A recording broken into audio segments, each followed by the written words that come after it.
most of us are living our life up here. We're not actually in life. We're in our minds most of the time, you know. We have things happen to us, and then we get in our mind and try to explain it. We try to discern it. We try to figure it out, you know. We're not actually in it.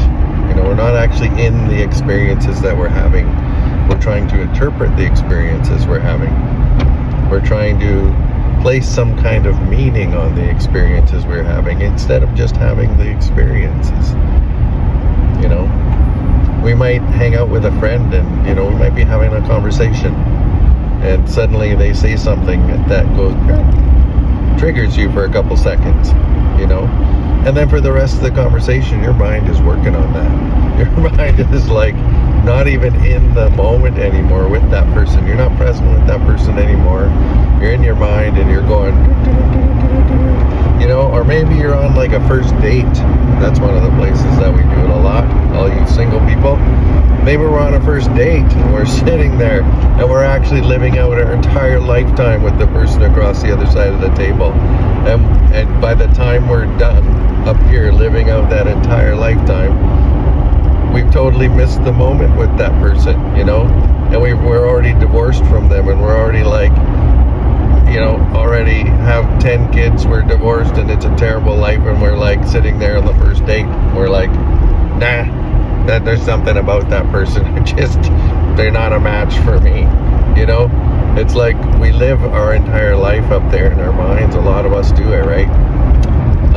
But it's worth it for us to like just let go of that pattern recognition machine, because that's what our mind is. It's a pattern recognition machine. And in those kind of moments when you notice yourself doing that, or when we notice ourselves doing that, it makes sense for us to like actually tell it to shut the fuck up and actually just be in the moment and just accept the input as it's coming in and just experience it. Experience how it feels in our body. Experience how, you know, certain things might get woken up. Experience discomfort that we might have sometimes because this situation is new to us, right? This person is new to us.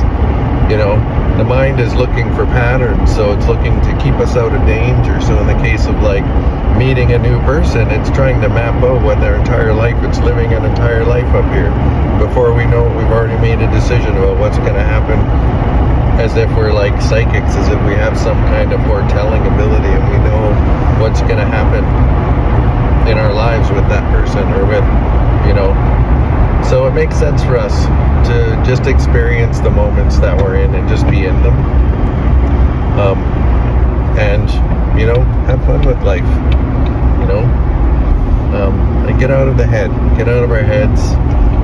You know, our minds will convince us that it knows what's going on, that it knows everything, and it's going to live out entire scenarios, entire lives, you know. You might have a conversation with a friend, you might get triggered, you might go home, and for the next freaking 2 weeks, 3 weeks, your mind is journeying on something that's absolutely meaningless, because it's trying to map out all the different scenarios, all the different meanings, all the different things that possibly could have meant. It's like, it's living, you're living an entire life up there in your mind, right?